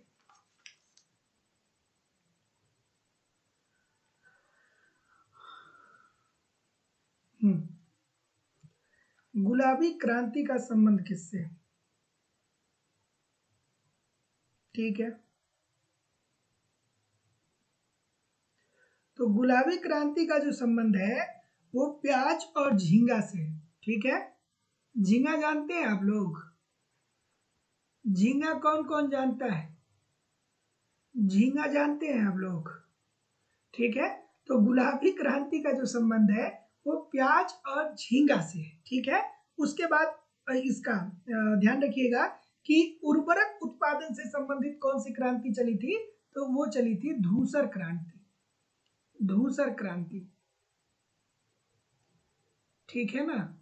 उसके बाद अंडे उत्पादन से कौन सी क्रांति चली थी? अंडा उत्पादन से संबंधित कौन सी क्रांति थी? तो वो थी रजत क्रांति, रजत क्रांति। तो ध्यान रखिएगा, आप लोगों के पेपर में एक दो प्रश्न यहाँ से जरूर पूछे जाते हैं। सो ऑप्शन नंबर तो जितने लोग भी ऑप्शन नंबर ए बोल रहे हैं, सभी लोग का उत्तर यहाँ पे बिल्कुल ठीक हो जाएगा। हाँ, भारत की नगदी फसल कौन सी नहीं है? इसमें से ये बताइए कि कौन सी ऐसी फसल है जो भारत की नगदी फसल के अंतर्गत नहीं आता है? ठीक, हाँ, झींगा होता है, झींगा होता है। कभी कभी आप लोग मार्केट में जाएंगे तो देखेंगे झींगा दो प्रकार के होते हैं, एक सूखा होता है, एक गीला होता है। तो जो सूखा होता है बहुत लोग उसको वैसे ही खा लेते हैं, बहुत लोग उसकी ग्रेवी भी बना के खाते हैं। क्या उत्तर आ रहा है? नगदी फसल, नगदी फसल क्या होता है आप मुझे बताएंगे? कोई मुझे बताएगा कि नगदी फसल क्या होता है? नगदी फसल का मतलब क्या होता है? ठीक है, तो देखिए, नगदी फसल का मतलब ये होता है कि ऐसी फसलें जिसका उत्पादन किसान करता है और बाजार में बेच करके तुरंत लाभ कमा लेता है। जैसे मूंगफली हो गया, तो मूंगफली आप जाते हैं ना मार्केट में खरीदते हैं, तो जो किसान बोता है वो मार्केट में मूंगफली बेच रहा है, तो भैया मूंगफली उससे आप खरीदे, वो तुरंत पैसा प्राप्त कर लेगा। तो मूंगफली जो है वो नगदी फसल के अंतर्गत आती है। तंबाकू है, तंबाकू भी नगदी फसल के अंतर्गत आती है। लेकिन जो जौ है ना, जौ नगदी फसल के अंतर्गत नहीं आती है, ये रबी की फसल होती है। जौ किसकी फसल होती है?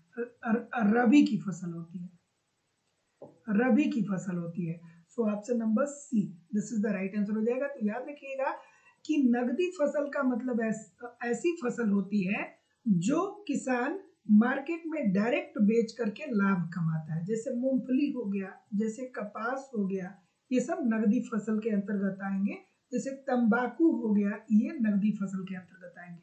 ऑप्शन नंबर सी अगला है कि निम्नलिखित में से तकनीकी कारक किसी प्रदेश के कृषि को प्रभावित करते हैं। कृषि को प्रभावित करने वाले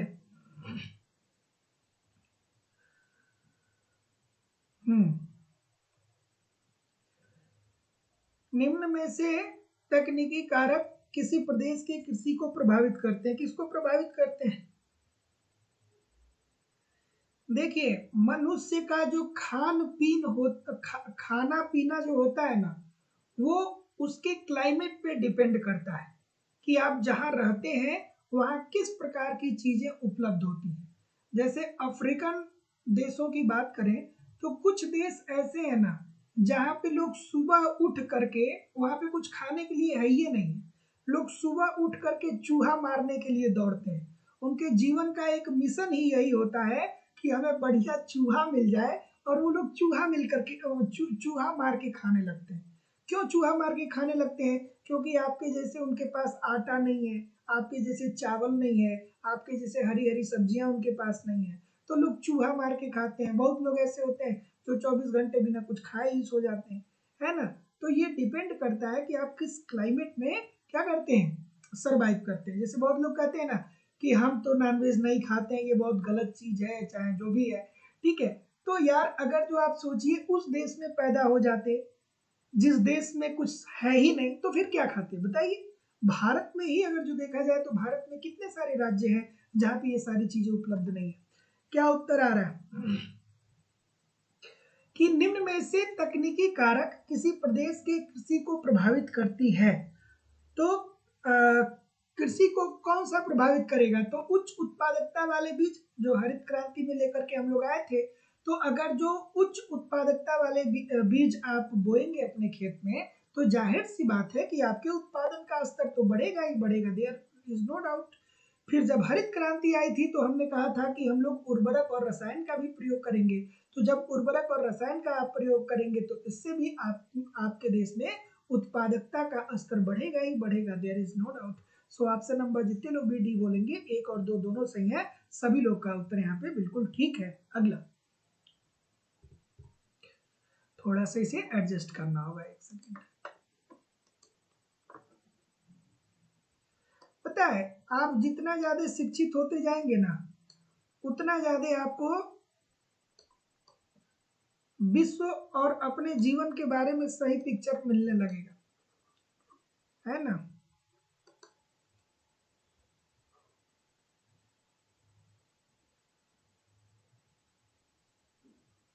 हाँ, क्या उत्तर होगा?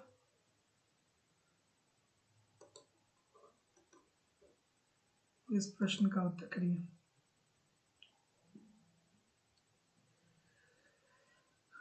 जैसे मैं भी उत्तर प्रदेश के लगभग लगभग हर जिले में घूम चुका हूँ, और हर जिले में जब मैं जाता हूँ ना तो वहाँ का खान पान बिल्कुल अलग होता है।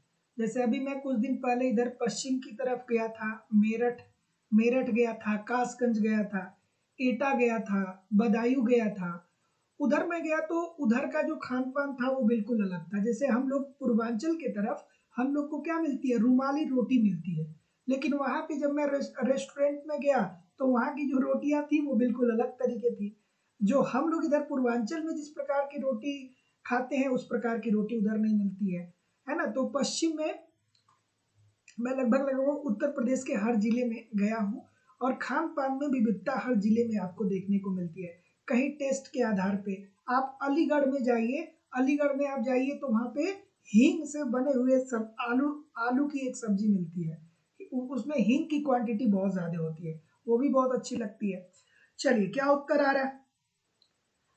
अलीगढ़ में मैं कई बार गया हूँ, अलीगढ़ अलीगढ़ में कई बार गया हूँ। चलिए क्या उत्तर आ रहा है? क्या उत्तर आ रहा है? तो जैसा कि मैं देख पा रहा हूं, छोटे किसानों के लिए जो भारत में किसानों की कुल संख्या का प्रतिशत भाग है, पूंजी की व्यवस्था करना बहुत कठिन है। क्या ये बात सही है? हाँ, अलीगढ़ की कचौड़ी बहुत अच्छी लगती है, कड़ी कड़ी होती है, मजा आता है। ठीक है, चलिए आप आज सेशन पे ध्यान देते हैं, है ना? हाँ, क्या उत्तर आ रहा है कि कथन और कारण। हम्म, कथन और कारण। हम्म, क्या बोल रहे हैं? कथन और कारण थोड़ा।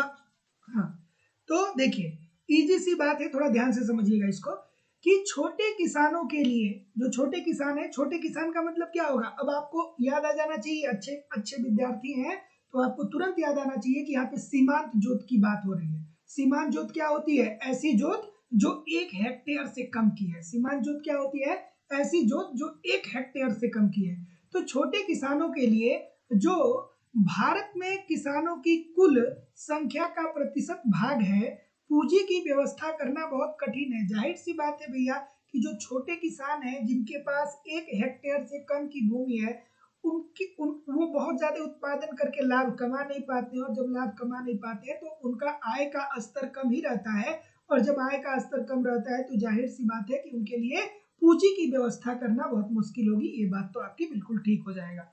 अगला कि अतिरिक्त साधनों की कमी के कारण, अतिरिक्त साधनों की कमी के कारण छोटे किसान अपनी बचत से पूंजी नहीं निकाल पाते हैं। अतिरिक्त साधनों की कमी के कारण छोटे किसान अपनी बचत से पूंजी नहीं निकाल पाते। नहीं भैया, उनका बचते नहीं होता है तो पूंजी कहाँ से निकालेंगे? तो ये बात तो गलत हो जाएगी ना। ऑप्शन नंबर सी जितने लोग भी बोलेंगे सभी लोग का उत्तर यहाँ पे एब्सोल्युटली 100% ठीक हो जाएगा। Option number C this is the right answer हो जाएगा। पहला सही है, दूसरा गलत है। अगला कि केन्स के अनुसार जब कोई अर्थव्यवस्था अल्प रोजगार में संतुलन में होती है तो समग्र मांग की अल्पता को दूर किया जाता है। कैसे दूर किया जाता है बताइए? अलीगढ़ ताले के लिए बहुत प्रसिद्ध है, ठीक है। और हाथरस हींग के लिए बहुत प्रसिद्ध है। हाथरस से कोई जुड़ा है? हाथरस का कोई है? हाँ, हाथरस में हींग बहुत अच्छी मिलती है।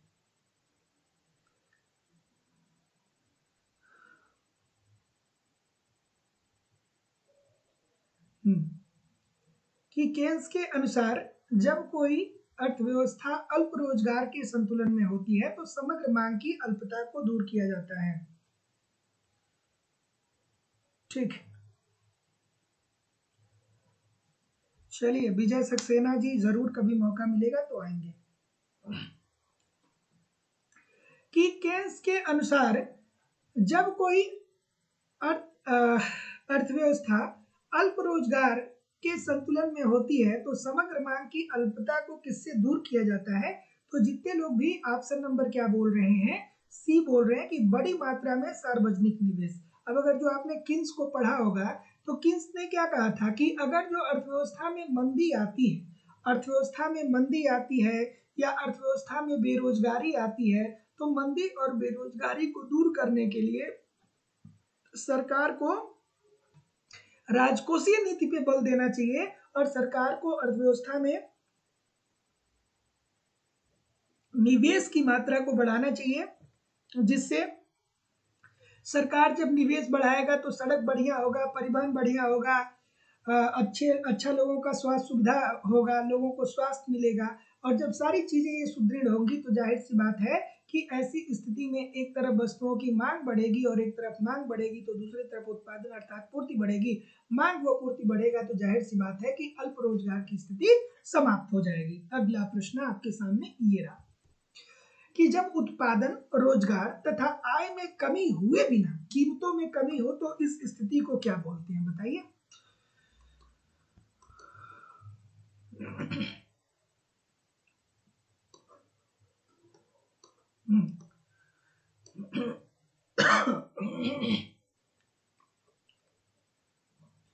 इस प्रश्न का उत्तर करिए।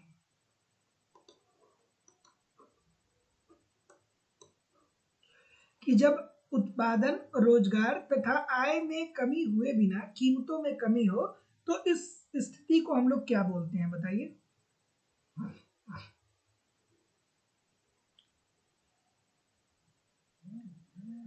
तो जितने लोग भी क्या बोल रहे हैं, विस्फीति। ठीक है, तो ये बात किसने की थी, पीगू ने किया था ना। विस्फीति अर्थात डिफ्लेशन। डिफ्लेशन का मतलब ये होता है कि जब अर्थव्यवस्था में उत्पादन, रोजगार तथा आय में कमी नहीं हो रहा है, ना ही उत्पादकता में कमी आ रही है, ना ही रोजगार में कमी आ रही है, ना ही लोगों की आय में कमी आ रही है, और उसके बावजूद भी कीमतों में कमी हो जा रही है, तो इसे विस्फीति बोलेंगे।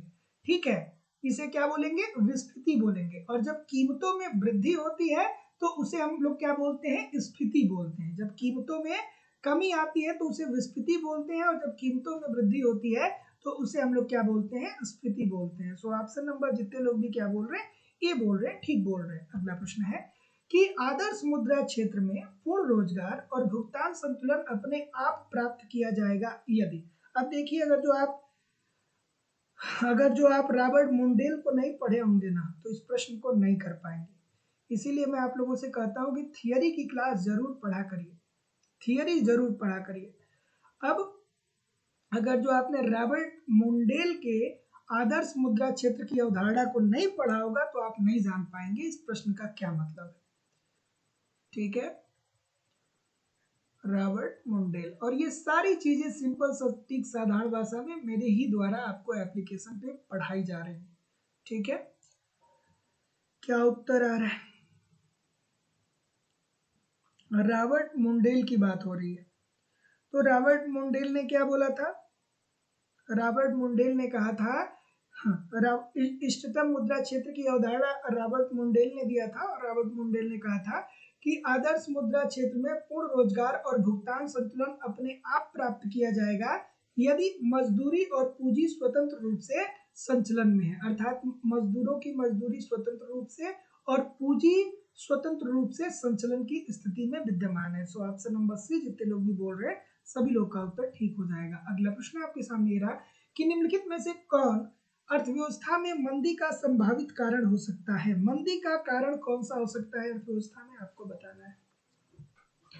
ठीक है, एप्लीकेशन पे जो लोग भी जुड़ना चाहते हैं आप यथाशीघ्र जुड़ करके 1.5-2 घंटे आप मुझे वहां फॉलो करिए, 1.5-2 घंटे मुझे यूट्यूब पे फॉलो करिए। प्रश्न कहाँ से बनेगा यार, पूरी थियरी पढ़ाई जा रही है, पूरा आपको नोट्स दिया जा रहा है, test series, previous year, current, वहां पे इन सारी चीजों को फॉलो करिए, यूट्यूब पे रोज प्रैक्टिस करिए, रोज पढ़िए ना, प्रश्न कहाँ से आएंगे, बशर्ते पूरा मेहनत तो करिए। बहुत लोग ऐसे हैं जो मेहनत ही नहीं करते, उनको लगता है कि बस थोड़ा सा 10 मिनट पढ़ लिए, आधा घंटा पढ़ लिए, सिलेक्शन मिल जाएगा।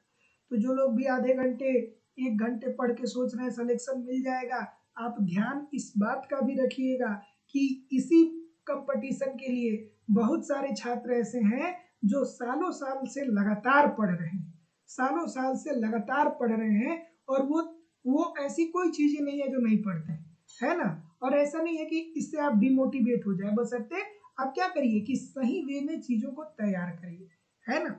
क्या उत्तर आ रहा है कि निम्नलिखित में से कौन अर्थव्यवस्था में मंदी का संभावित कारण हो सकता है। तो मंदी का मतलब क्या होता है, बहुत लोग को ये भी नहीं पता होता है कि मंदी का मतलब क्या होता है।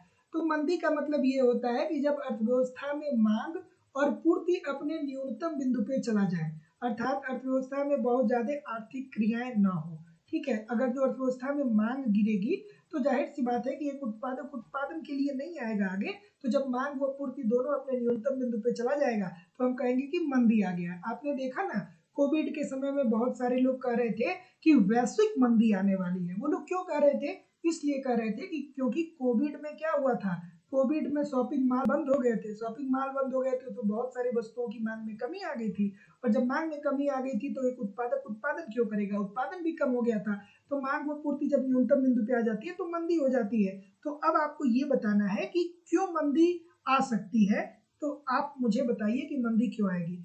तो निवेश दर में वृद्धि नहीं भैया, अगर जो निवेश दर में वृद्धि होगा तो इससे तो उत्पादन में वृद्धि हो रहा है, तो उत्पादन में अगर जो वृद्धि होगा तो इससे मंदी थोड़ी आएगी, उत्पादन में अर्थात पूर्ति में वृद्धि होने से मंदी थोड़ी आएगी। उत्पादन अर्थात पूर्ति में वृद्धि होने से मंदी थोड़ी आएगी। उपभोग व्यय में कमी, बिल्कुल ठीक है। जब उपभोग व्यय कम होगा तो इसका मतलब कि आप वस्तुओं की मांग को कम कर रहे हैं, वस्तुओं की मांग को आप क्या कर रहे हैं, कम कर रहे हैं। और जब मांग कम होगा तो भाई उत्पादक उत्पादन क्यों करेगा, नहीं करेगा ना।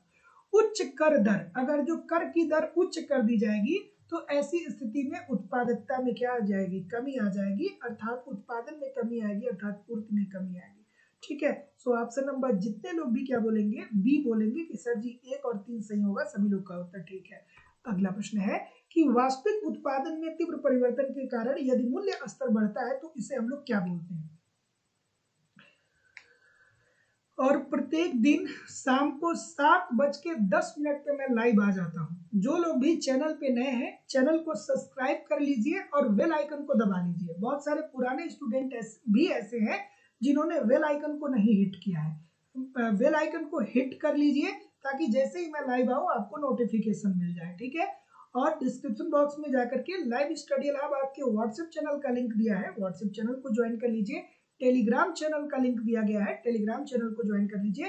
और लाइव स्टडी इलाहाबाद के मोबाइल एप्लीकेशन का भी लिंक मिल जाएगा, एप्लीकेशन को भी डाउनलोड करिए ताकि आपको सारी इंफॉर्मेशन वहां से मिलती रहे। क्या उत्तर आ रहा है भाई? ऑप्शन नंबर, इजी सी बात है, बच्चों वाली बात है, छोटा बच्चा बता देगा अगर जो मुझसे कभी भी एक बार पढ़ा होगा तो। उत्पादन में तीव्र वृद्धि परिवर्तन के कारण यदि मूल्य स्तर बढ़ता है, उत्पादन बढ़ रहा है इसका मतलब कि पूर्ति बढ़ रहा है। पूर्ति कब बढ़ेगा, पूर्ति तभी तो बढ़ेगा जब मांग बढ़ेगा, मांग बढ़ेगा। और जब मांग और पूर्ति दोनों ऊपर जाएगा तो ऐसी स्थिति में जाहिर सी बात है कि वस्तु की कीमतों में वृद्धि होगी। और जब वस्तु की कीमतों में वृद्धि होगी तो उसे ही तो हम कहेंगे ना कि मुद्रास्फीति अर्थव्यवस्था में आ गया है। सभी लोग का उत्तर ठीक है। अब मुद्रास्फीति दो प्रकार की होती है, एक मांग जन्य मुद्रास्फीति होती है, दूसरी लागत जन्य मुद्रास्फीति होती है। ये सारी चीजें आपको पता होनी चाहिए। अगला प्रश्न है कि मंदी की व्याख्या करिए भाई, मंदी की थोड़ी व्याख्या करिए आप लोग। अच्छा हाँ, इस प्रश्न की बात हो रही, ठीक है।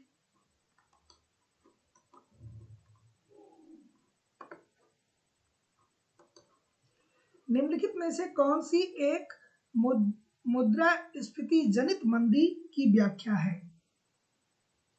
मुद्रास्फीति जनित मंदी, वो खूबसूरत सा प्रश्न है ये। जितना आसान आप सोच रहे हैं उतना आसान ये है नहीं, लेकिन जो लोग पढ़े हैं उनके लिए आसान है, जो लोग पढ़े हैं उनके लिए आसान है। ये किसकी बात हो रही है यहाँ पे? अगर जो अर्थव्यवस्था में मुद्रास्फीति आ रही है अर्थात वस्तु की कीमतों में वृद्धि हो रही है और दूसरी तरफ मंदी आ रही है, मंदी आ रही इसका मतलब कि बेरोजगारी में वृद्धि हो रही है, मंदी आ रही इसका मतलब कि बेरोजगारी में वृद्धि हो रही है। तो बताइए ना आप, अब आप बता दीजिए मुझे कि अगर जो अर्थव्यवस्था में एक तरफ वस्तु की कीमतों में लगातार वृद्धि हो रही है और दूसरी तरफ अर्थव्यवस्था में बेरोजगारी में लगातार वृद्धि हो रही है, सो एट द सेम टाइम अर्थव्यवस्था में वस्तु की कीमत और बेरोजगारी में दोनों में वृद्धि हो रही है, तो इस प्रकार की स्थिति को हम लोग क्या बोलते हैं? स्टैगफ्लेशन बोलते हैं। क्या बोलते हैं? स्टैगफ्लेशन बोलते हैं। और स्टैगफ्लेशन में क्या होता है? मंदी के साथ साथ सामान्य कीमत स्तर में भी वृद्धि होती है। तो देखिए इस बात को जरूर ध्यान में रखिएगा कि स्टैगफ्लेशन में मुद्रास्फीति और बेरोजगारी दोनों बढ़ती है। अब मुद्रास्फीति बढ़ रही है तो इसका मतलब कीमत बढ़ रहा है, कीमत बढ़ रहा है इसका मतलब कि महंगाई बढ़ रही है, और मंदी बढ़ रही है इसका मतलब कि बेरोजगारी बढ़ रही है कि नहीं? तो ये सारी चीजें आपके दिमाग में घूमनी चाहिए। अगला है कि निम्नलिखित में से कौन सा उत्पादन एवं रोजगार पारंपरिक सिद्धांत की मान्यता नहीं है।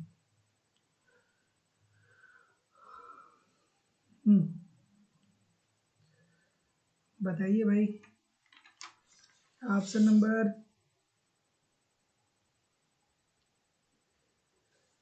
तो अगर जो मुद्रा का प्रतिष्ठित सिद्धांत आपने पढ़ा होगा तो मुद्रा का प्रतिष्ठित सिद्धांत क्या बताता है? अब पढ़े होंगे तो जानते होंगे, नहीं पढ़े होंगे तो नहीं जानते होंगे, इजी सी बात है। इन्होंने क्या कहा था? इन्होंने कहा था कि मजदूरी और कीमत परिवर्तनशील होती है। और इसमें क्या पूछा जा रहा है? इसमें पूछा जा रहा है कि कौन सी मान्यता नहीं है। So option number C this is the right answer हो जाएगा। ध्यान रखिएगा कि निम्नलिखित में से कौन सा उत्पादन एवं रोजगार पारंपरिक सिद्धांत की एक मान्यता नहीं है। तो मजदूरी एवं कीमतों का स्थिर होना, मजदूरी एवं कीमतों को इन्होंने क्या माना था, परिवर्तनशील माना था, स्थिर नहीं माना था। अगला है कि भारत में घाटे के वित्त पोषण का उपयोग गैप के लिए संसाधन जुटाने के लिए किया जाता है।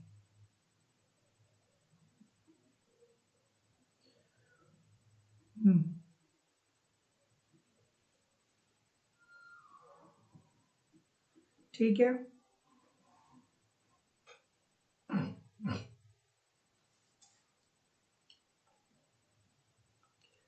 घाटे की वित्त व्यवस्था का मतलब क्या होता है, प्रश्न को तोड़ना भी सीखिए, तोड़ना सीख गए तो समझ गए बात। घाटे की वित्त व्यवस्था, घाटे की वित्त व्यवस्था, घाटे की वित्त व्यवस्था का मतलब क्या होता है। तो घाटे की वित्त व्यवस्था का मतलब ये होता है कि सरकार की जितनी आय होती है ना, सरकार उससे ज्यादा अर्थव्यवस्था में व्यय करता है। सरकार की जितनी आय होती है उससे ज्यादा सरकार अर्थव्यवस्था में व्यय कर रहा है। तो जब सरकार अपने व्यय को बढ़ाता है तो अर्थव्यवस्था में मुद्रा की पूर्ति बढ़ जाती है। अर्थव्यवस्था में क्या होता है, मुद्रा की पूर्ति बढ़ जाती है। और जब मुद्रा की पूर्ति बढ़ जाती है तो धीरे धीरे पैसा सबके पास जाने लगता है। तो जब पैसा सबके पास जाने लगता है तो सबको लगता है कि अब वो अमीर हो गए हैं, उनकी क्रय शक्ति बढ़ गई है। तो जब उनको ये लगता है कि वो अमीर हो गए हैं तो वो मांग को बढ़ाते हैं। और जब वस्तु की मांग में वृद्धि होती है तो फिर एक उत्पादक भी मोटिवेट होता है, अर्थात जब मांग बढ़ेगी तो वो उत्पादन भी बढ़ाएगा, अर्थात पूर्ति भी बढ़ाएगा। और जब अर्थव्यवस्था में मांग और पूर्ति बढ़ने लगेगा तो अर्थव्यवस्था में उत्पादन बढ़ेगा, देश की राष्ट्रीय आय बढ़ेगी, देश की प्रति व्यक्ति आय बढ़ेगी। और इससे क्या होगा, देश का आर्थिक विकास होगा। इससे क्या होगा, देश का आर्थिक विकास होगा। इससे क्या होगा, देश का आर्थिक विकास होगा। सो ऑप्शन नंबर क्या होगा, केवल और केवल ये वाला, अर्थात option number B this is the right answer हो जाएगा। तो जितने लोग भी बी बोलेंगे सभी लोगों का उत्तर ठीक हो जाएगा। विदेशी ऋण को कम करने के लिए, विदेशी ऋण को कम करने के लिए घाटे की वित्त व्यवस्था हमारी गवर्नमेंट अपनाती है, आय से ज्यादा व्यय करती है ऋण को कम करने के लिए। क्यों डी बोल रहे हैं भैया, जो लोग डी बोल रहे हैं ना, मैं क्या बताऊं आपको, अगर जो ऑफलाइन क्लास होती ना तो फिर बताता मैं आपको, लेकिन ऑनलाइन है, कोई बात नहीं। अगला कि निम्नलिखित में से कौन सा मद भारत में पूंजी निर्माण में सबसे अधिक योगदान देता है। पूंजी निर्माण में सबसे अधिक योगदान कौन सा मद देता है, आपको बेसिकली ये बताना है।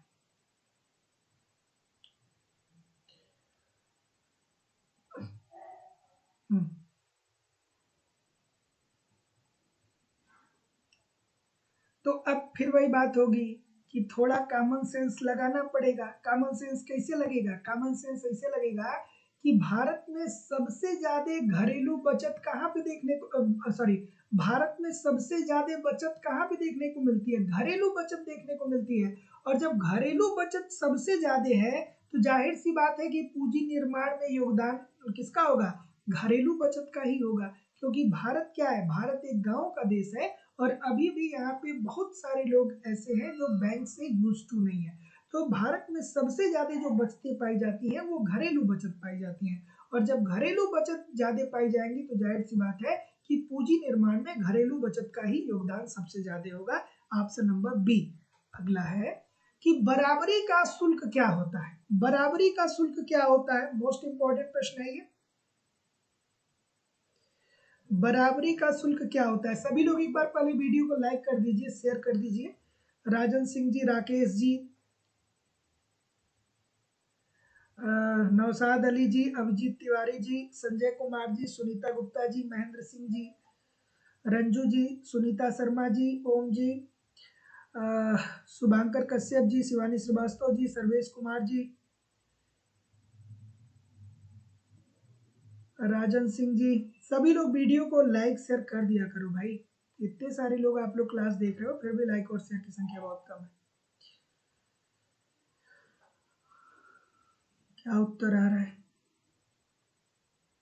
क्या बोल रहे हैं, सी बोल रहे हैं। चलिए देखिए, बराबरी का शुल्क क्या होता है? तो बराबरी के शुल्क का मतलब ये होता है कि आयात करने वाले देश ने लगाया गया आयात शुल्क या सीमा शुल्क लगाना, जिससे इमदादी निर्यात उत्पाद का कम किया गया मूल्य का प्रतितुलन होता है। ठीक है, सो इजिस्ट अगर जो आसान भाषा में मैं आपको बताऊं कि क्या होता है, तो जब एक देश के निर्यात सब्सिडी की प्रतिक्रिया से दूसरे देश द्वारा आयात कर लगाया जाता है। हाँ, क्या हुआ? कोई दिक्कत? ठीक है, तो ध्यान से सुनिएगा मेरी बात को कि मैं क्या बोल रहा हूँ। ठीक है, कोई दिक्कत नहीं। देखिए, ध्यान से सुनिए। बराबरी का शुल्क का मतलब यह होता है कि बराबरी का शुल्क वह शुल्क होता है जब एक देश के निर्यात सब्सिडी की प्रतिक्रिया में दूसरे देश द्वारा आयात पर कर लगाया जाता है, जिससे वह निर्यात सब्सिडी के प्रभाव को निरस्त कर देता है। So option number C this is the right answer हो जाएगा। अगला प्रश्न आप लोगों के सामने ये रहा कि आर.एन. मल्होत्रा समिति का संबंध किससे है? आर.एन. मल्होत्रा कमेटी का संबंध किससे है? आर.एन. मल्होत्रा कमेटी की अगर जो बात करें तो ये कब प्रकाश में आया था? तो ये प्रकाश में आया था 1993 में। जैसे आप लोग के दिमाग में एक प्रश्न बार बार घूमता होगा कि हम लोग शिवरामन कमेटी पढ़ते हैं, मल्होत्रा समिति पढ़ते हैं, वर्मा कमेटी पढ़ते हैं, तो ये कमेटियां बनाई क्यों जाती हैं? तो ये कमेटियां इसलिए बनाई जाती हैं ताकि ये लोग अपने अपने क्षेत्र में क्या होते हैं, स्पेशलिस्ट होते हैं, और सरकार इनको एक जिम्मेदारी देती है कि भैया आप इस क्षेत्र में हमें गहन अध्ययन करके बताइए कि अगर जो हमें उद्योग का विकास करना है, या हमें बीमा का विकास करना है, या कर में सुधार करना है, तो किस प्रकार की का कार्य सरकार करे कि इससे देश के कल्याण में वृद्धि हो। तो इसलिए समितियों का निर्माण किया जाता है, और उसी परिप्रेक्ष्य में जो मल्होत्रा समिति बनाई गई थी, वो बीमा क्षेत्र में सुधार से संबंधित थी। तो जितने लोग भी ऑप्शन नंबर सी बोल रहे हैं, सभी लोग का उत्तर यहाँ पे एब्सोल्युटली 100% ठीक हो जाएगा। कमेंट करके बताइए कितने प्रतिशत आपके प्रश्न सही हुए। और आप लोगों की इकोनॉमिक्स की जो दूसरी क्लास होती है, वो लाइव स्टडी इलाहाबाद के मोबाइल एप्लीकेशन पे होती है, जहाँ पे आपको इकोनॉमिक्स के अलग अलग बैच देखने को मिलेंगे, और अलग अलग बैचेज में आपको आपके सिलेबस के अकॉर्डिंग एक रणनीति के तहत इकोनॉमिक्स के कंप्लीट कंटेंट प्रोवाइड किए जा रहे हैं, ताकि कम समय में बेहतर ढंग से आप इकोनॉमिक्स को सीख पाए, समझ पाए और सफलता को सुनिश्चित कर पाए। जैसे कि आपको आपके सिलेबस के अनुसार कंप्लीट इकोनॉमिक्स की थियरी पढ़ाई जा रही है। थियरी पढ़ना बहुत जरूरी है, क्योंकि जब तक आपकी थियरी कंप्लीट नहीं होती है, तब तक बहुत प्रकार के कंफ्यूजन में आप फंसे रहते हैं। तो सिंपल सटीक साधारण भाषा में कंप्लीट थियरी पढ़ाई जा रही है। एक बार आप थियरी पढ़ लेते हैं तो ऑटोमेटिकली बहुत सारे प्रश्न आपके सही होने लगते हैं।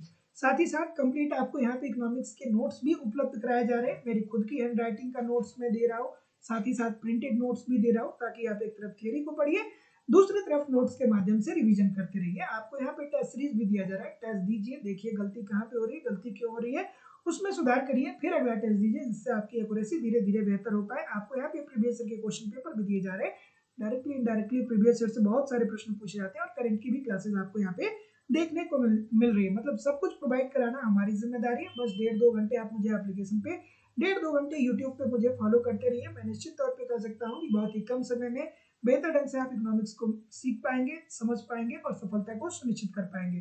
तो जो लोग भी एडमिशन लेना चाहते हैं, डिस्क्रिप्शन बॉक्स में जाइए, लाइफ टाइम की वैलिडिटी के साथ एडमिशन फीस केवल और केवल 2000 रुपए है। तो जो लोग भी एडमिशन लेना चाहते हैं, डिस्क्रिप्शन बॉक्स में जाइए, लाइव स्टडी इलाहाबाद के मोबाइल एप्लीकेशन का लिंक आपको मिल जाएगा, एप्लीकेशन को डाउनलोड कर लीजिएगा, और जिस परीक्षा की भी आप तैयारी कर रहे हैं, उस परीक्षा का कोर्स आप वहां से डायरेक्ट परचेज कर सकते हैं। और जब डायरेक्ट कोर्स परचेज कर लेते हैं, उसका स्क्रीनशॉट आप मुझे इस व्हाट्सएप नंबर पे जरूर सेंड कर दीजिएगा, या किसी भी इंक्वायरी के लिए आप मुझे इस नंबर पे कॉल कर सकते हैं या व्हाट्सएप मैसेज कर सकते हैं। इकोनॉमिक्स के आपको सभी बैच मिल जाएंगे, जैसे कि आपको उत्तर प्रदेश में टीजीटी, उत्तर प्रदेश में PGT, GIC lecturer, LT grade, Bihar में आपको टीआरई 4.0 5.0 का बैच मिल जाएगा, बिहार में सेट का बैच मिल जाएगा, मध्य प्रदेश में वर्ग 1, मध्य प्रदेश में वर्ग 2, मध्य प्रदेश में वर्ग 3, मध्य प्रदेश में सेट के लिए अलग अलग बैच मिल जाएंगे, उत्तराखंड में लेक्चरर के लिए, उत्तराखंड में एलटी ग्रेड के लिए यूजीसी नेट, छत्तीसगढ़ में सेट, झारखंड के लिए टीजीटी, झारखंड के लिए पीजीटी, डी अलग अलग राज्यों में असिस्टेंट प्रोफेसर, एमबीएस, केबीएस और अन्य परीक्षाओं के भी बैच मिल जाएंगे आपको। So thank you very much everybody, बहुत मजा आया। क्लास को एक दो बार रिवाइज कर लीजिएगा, फिर हम लोग मिलते हैं अपने अगली क्लास में। तब तक